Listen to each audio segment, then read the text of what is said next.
Boa tarde, shalom a todos. Hoje nós vamos falar um pouco sobre a religião do Islã. O Islã ele surgiu mais ou menos em 610 depois de Cristo.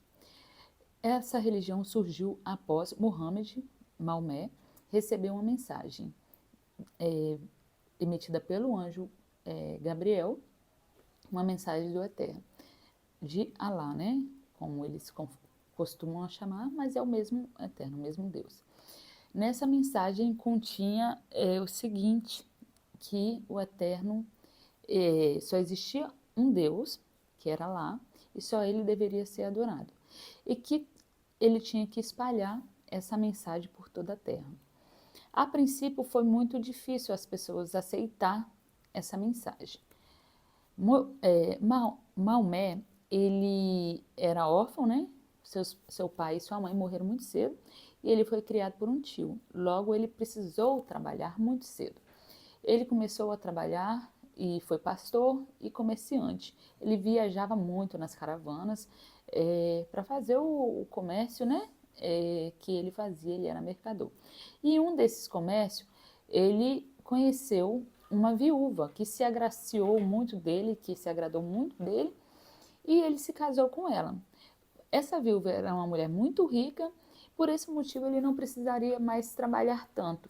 E ele fez diversos retiros e em alguma dessas viagens que ele fazia como mercador, ele ouviu falar sobre o cristianismo, né, que era uma religião nova na época, e sobre o judaísmo todos já tinham ouvido falar, né?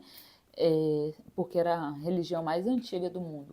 Então, ele começou a... E essas religiões, digamos que eram religiões, únicas religiões monoteístas. Apesar do cristianismo, né? Muitos deles veem Jesus como Deus, o ponto central deles é que eles são monoteístas. E o judaísmo, que é uma religião monoteísta. Então ele começou a pensar, refletir sobre essas religiões. Ele tinha muito pensamento, ficava buscando, né, sobre se era certo adorar vários deuses ou não, se esses deuses realmente faziam o que as pessoas queriam ou não, se as pessoas se esses deuses amaldiçoavam ou abençoavam as pessoas ou não. Ele pensava sobre isso. E um desses retiros que ele fez, ele recebeu essa mensagem do anjo Gabriel. E a princípio não foi fácil para as pessoas receberem essa mensagem. Primeiramente, a família dele recebeu essa mensagem e se converteu, e eu acho assim que isso é muito importante porque dificilmente as pessoas da família seguem, né, a um conselho de uma pessoa. Geralmente eles seguem um conselho de um estranho, mas não é uma pessoa de dentro da própria casa, é muito difícil. Lembra, já ouviu falar é, porque eu não eu falo provérbios, aí eu confundo. Mas santo de casa não faz milagre? Tem esse ditado? Pois é o preconceito que as pessoas têm com a pessoa de casa, né? Então a família dele aceitou, né, essa mensagem que ele recebeu e se converteu. Porém, o pessoal da cidade de Meca não aceitaram. Não aceitaram por quê? Porque eles eram comerciantes, eles vendiam muitas coisas de imagens, muitas coisas idólatras, e ali ficava Caaba, o principal ponto de adoração dos deuses deles. Então, eles não aceitaram de jeito nenhum e começaram a perseguição e começaram a perseguir Maomé.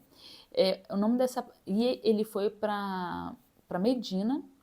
Essa perseguição, aí se deu o nome de Égira, né?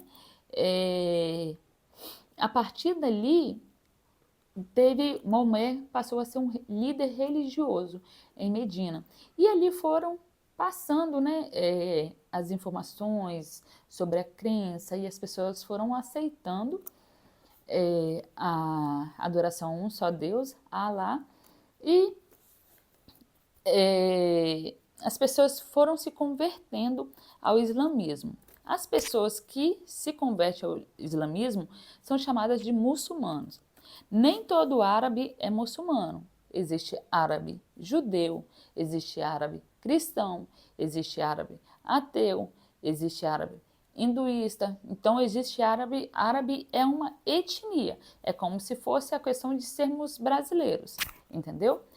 Aí os muçulmanos passaram a adorar somente Alá. Passaram, né? Não, os muçulmanos adoram somente Alá. Agora, os árabes que se converteram ao Islã, né, passaram a ser muçulmanos, porque eles estão embaixo de uma submissão. Isso quer dizer o muçulmano. Então, a partir dali, Maomé continuou recebendo, né, Mohammed continuou recebendo as suas mensagens e passou sobre o Alcorão. Os 5 pilares do muçulmano, do Islã, as orações diárias, a doação que você faz a pessoas carentes, né? O jejum que você faz, o jejum do Ramadã, profissão de fé, que é você confessar que existe só um Deus, e a peregrinação, você ir a Meca, se você tiver possibilidade de ir física e financeiramente falando, tá? Dentro do Islã, tem 2 correntes. Por quê? Mohammed morreu, Maomé morreu. E ele morreu e não deixou um sucessor. Quem seria o próximo sucessor? O próximo califa? Alguém, as pessoas podem conhecer como um rei, presidente, ministro, alguma coisa assim. O próximo califa do Islã. Ele não deixou.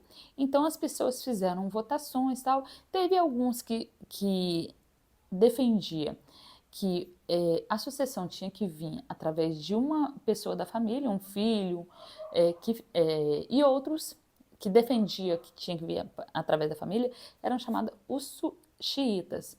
E os que defendiam que tinha que ser uma pessoa próxima a ele, mas que não necessariamente uma pessoa da família, eram chamados de sunitas. Esses são a maioria, até 90% das pessoas, né, do Islã. Os xiitas é mais ou menos 10%, é a minoria. Os sunitas, eles são pessoas mais radicais. Os xiitas, eles fazem menos orações diárias e cumprem o Alcorão. Já os sunitas, eles eles fazem menos orações, cumprem o Alcorão, claro, e seguem a lei da Sharia. Sharia é uma lei como se fosse no cristianismo, uma doutrina do cristianismo, entendeu? O cristianismo, a doutrina da maioria, digamos, é não beber, entendeu? Não beber, não fumar. No islamismo tem a Sharia, que engloba várias coisas que eles podem e não podem comer, tanta comida, carne de porco, etc. E o judaísmo tem a Alahá, né? Tem a Torá, os judeus seguem a Torá e a Alahá.